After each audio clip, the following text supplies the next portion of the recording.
Olá! Depois de 7 anos de atividade, um golpe de Estado e a prisão arbitrária do ex-presidente Lula, a Operação Lava Jato em Curitiba foi dissolvida. Na mesma semana, a quebra de sigilo das mensagens trocadas entre o ex-juiz Sérgio Moro e procuradores da operação reforçam as provas sobre a suspeição do ex-juiz. Na entrevista central, o jurista Fernando Ideu avalia a necessidade de anular o processo que levou à prisão do ex-presidente. Esses e outros assuntos você acompanha agora. Eu sou Pamela Oliveira e o Central do Brasil está no ar. Central do Brasil. A pressão por retomar o auxílio emergencial pela vacinação e pelo impeachment de Bolsonaro cresce em vários setores da sociedade. Com esta pauta, a Comissão Nacional dos Bispos do Brasil, por meio da Sexta Semana Social Brasileira, vai realizar um mutirão no próximo dia 6. Vamos ouvir Rosilda Ribeiro, da Pastoral Carcerária. Embarque imediato. Preocupados com a situação em que vive o nosso país. Há preocupação em geral. Nós somos povo e o povo se preocupa com os seus. De norte a sul do país, cristãos, católicos e evangélicos se uniram numa única voz para dizer: somos a favor da vida humana. Basta de tanto sofrimento. O nosso povo não aguenta mais. Então, nesta sintonia e com toda a caridade cristã, nós queremos sim fortalecer o SUS e também queremos pedir o auxílio emergencial já, pois sabemos que há recursos públicos que garanta a continuidade desse auxílio. E com toda a caridade que existe em todos nós cristãos, nós também dizemos que queremos o impeachment do presidente e de todos os seus que compõem o governo. Um dos setores que sofreu bastante com a pandemia foi o da cultura. Foi a Lei Aldir Blanc que garantiu o auxílio financeiro aos trabalhadores do setor. Em dezembro, uma medida provisória de Bolsonaro prorrogou para este ano a utilização dos recursos já destinados à lei que não haviam sido empregados. Mas, sem novos recursos, os projetos culturais em 2021 não estão garantidos. É o que nos mostra a reportagem de Pedro Estropaçolas. Trilhos do Brasil.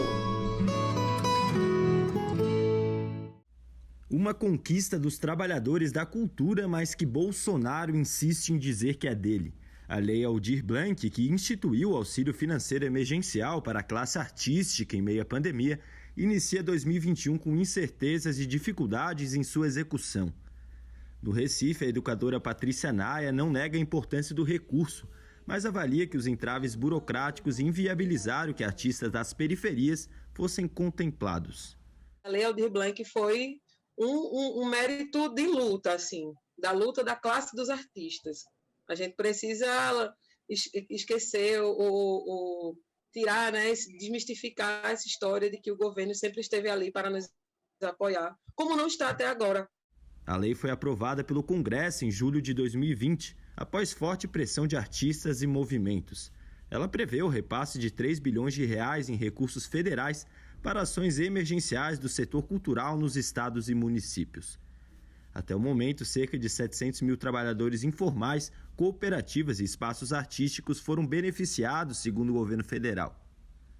Para a Indy Queiroz, professora da PUC em São Paulo, faltou planejamento e diálogo por parte da Secretaria Especial de Cultura. O processo em São Paulo foi difícil, o processo no Brasil também, e eu acho que o mais importante de tudo isso, infelizmente, a Secretaria Especial da Cultura, né, do Ministério do Turismo, não soube aproveitar uma importantíssima oportunidade de reunir esses dados todos da Lei Aldir Blanc das cidades e estados numa plataforma só. A lei homenageia o escritor e compositor Aldir Blanc, que marcou a história do país ao colocar a poesia e a música como instrumentos de contestação à ditadura militar. Ele morreu em maio do ano passado após contrair a Covid-19 e sem nenhuma menção por parte do governo federal. Em nota enviada à reportagem, a Secretaria Especial de Cultura do Governo Federal afirma que os recursos da Lei Aldir Blanc serão suficientes para contemplar toda a classe artística em 2021. Quanto aos entraves burocráticos que reduzem o acesso ao benefício, a pasta declarou que orienta os estados e municípios quanto à execução dos repasses e vem informando o Tribunal de Contas sobre qualquer irregularidade. E ainda falando de cultura, vamos para a dica de hoje. Em 7 de fevereiro de 1909, nasceu Dom Helder Câmara. O arcebispo de Olinda e Recife foi um grande defensor dos direitos humanos, denunciando inúmeras vezes a ditadura militar do Brasil. O monge beneditino Marcelo Barros foi ordenado por Dom Helder e nos dá sugestões para conhecer mais este lutador do povo. Parada Cultural. Queridos irmãos e irmãs, companheiros e companheiras, 7 de fevereiro lembra para nós o nascimento de Dom Helder Câmara. É uma figura que foi dos cristãos mais importantes de todo o século XX, mas hoje talvez a juventude conheça pouco. Eu escrevi esse livro, Dom Helder Câmara, Profeta para os Nossos Dias, não para dar uma biografia dele, mas para que a juventude possa saber qual é a herança que ele deixa para todos nós dessa geração. Na quarta-feira, dia 3, a Operação Lava Jato de Curitiba foi dissolvida. O encerramento da operação ocorre depois de 7 anos de atividade, na semana em que o ministro do Supremo Tribunal Federal, Ricardo Lewandowski, autorizou o acesso integral da defesa do ex-presidente Lula às conversas entre o ex-juiz Sérgio Moro e procuradores da operação como Deltan Dallagnol. Com isso, vai ficando cada vez mais difícil para os ministros do Supremo ignorarem a atuação política da Lava Jato. Nayata Wani nos conta mais na reportagem. Nacional. A cooperação entre o FBI e procuradores da Lava Jato, o vazamento de diálogos entre o ex-juiz Sérgio Moro com o ex-coordenador da Força Tarefa, Deltan Dallagnol, e interferências do Moro no processo do Lula são apenas alguns fatos que querem justificar as denúncias de perseguições contra o ex-presidente Lula. Marcelo Shoa, da Associação Brasileira de Juristas pela Democracia, pontua as incongruências da operação. A Lava Jato buscava entregar a soberania nacional para o estrangeiro e a Lava Jato buscava mudar completamente o rumo da política dos direitos sociais em benefício do povo brasileiro. A suspeição é completa, né? Não só do juiz Moro, mas dos procuradores da República. Eles agiram em conluio contra o presidente Lula, eles trabalharam numa organização criminosa com situações de quadros muito bem definidos, tanto na investigação, como na acusação, como na condenação. Agora, o Ministério Público Federal anunciou o encerramento da força-tarefa da Lava Jato no Paraná, o que significa que os procuradores que eram da operação poderão agora dividir suas atribuições com outros casos. A advogada Gisele Guimarães contextualiza o encerramento da força-tarefa. E ela chega ao seu final da mesma forma como se iniciou, num contexto de forte conotação política, né? Ela termina agora no governo Bolsonaro, ela já cumpriu o seu papel, já afastou o presidente Lula e é um fim, digamos, melancólico, né? Ainda que tenha causado tanta dor e tanto sofrimento, não só ao ex-presidente Lula, mas especialmente à democracia e fundamentalmente ao Estado democrático de direito no Brasil. O Ministério Público do Paraná publicou uma nota em que anuncia o fim da Lava Jato e listou o que considera ser o legado da operação. Um levantamento do site Essa Tal Rede Social aponta que a Lava Jato pautou mais de 200 mil notícias com pico de inserção na imprensa entre 2014 e 2018. Como vimos na reportagem, a sua funcionalidade política terminou após o impedimento do ex-presidente Lula de disputar as eleições presidenciais. Sobre as ilegalidades da Lava Jato, Jonatas Campos conversa com o jurista e advogado criminalista Fernando Ideu.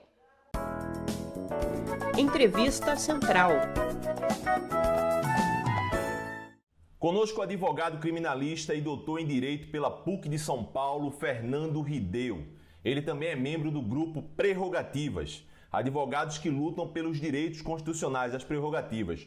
Doutor, agradecemos sua participação já fazendo uma pergunta. Desde 2009 acompanhamos gravíssimas revelações sobre como agiu a Operação Lava Jato, feita pela série de reportagens chamadas Vaza Jato.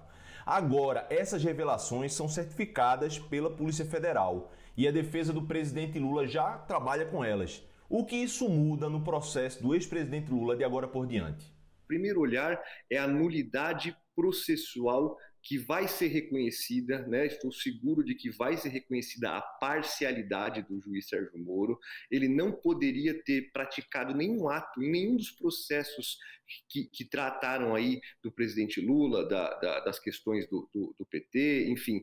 Por quê? Porque havia um grande interesse no resultado. As mensagens revelam que tanto os procuradores quanto o então juiz Sérgio Moro trabalhavam para perseguir um projeto político, né, um projeto popular de governo, trabalhavam para tirar o PT, para inviabilizar a gestão da Dilma e a eleição do presidente Lula. Mas há outros dois pontos que a gente deve ficar atento, que são, e a gente pode falar sobre isso mais um pouco, que são a responsabilização individual dessas pessoas e o conhecimento público que deve ser dado a essas mensagens, especialmente no ponto dessa conspiração, a gente pode chamar assim, com americanos e suíços, que essas novas mensagens revelam. Essas conversas informais e ilegais entre promotores nos Estados Unidos, na Suíça e a Operação Lava Jato, elas trouxeram prejuízos para o Estado brasileiro. Como o Estado pode recuperar tanto o prejuízo, digamos, financeiro, quanto o prejuízo da imagem do direito brasileiro?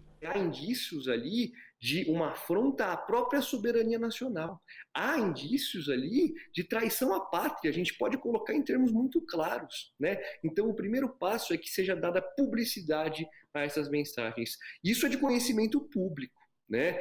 Ali a gente vê diálogos em que procuradores discutiam entre si, né, a relação com os americanos e com os suíços, em termos ali, eu li alguns diálogos com atenção, parece que eles estavam discutindo os próprios honorários. Veja, 10%, 50%, eles não tinham embasamento legal para atuar dessa forma. E a gente sabe, né, que o princípio da legalidade, o particular ele pode fazer o que ele bem entender, tudo aquilo que não seja proibido, mas o agente público ele só pode fazer o que lhe é permitido pela lei. Essas novas conversas, doutor, trazem revelações impressionantes. Uma delas foi uma reunião que o procurador Deltan Dallagnol teve com o diretor da Rede Globo, João Roberto Marinho. Eu peço para o senhor nos esclarecer a gravidade desse fato. A parte que acusa procurando uma aliança com um grupo de mídia. Que interesses existem por trás disso?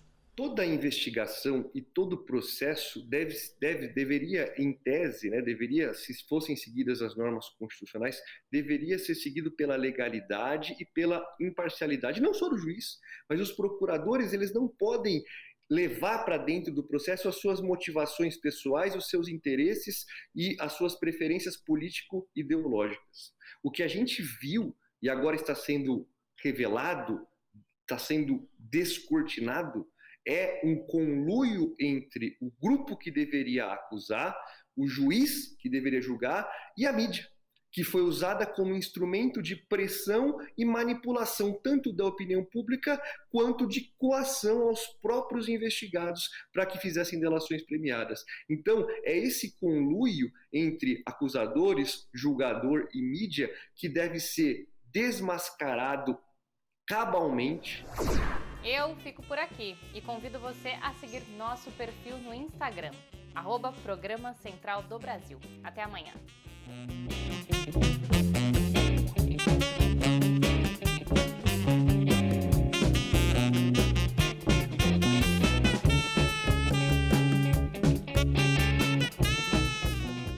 Central do Brasil, a rede de comunicação dos movimentos populares.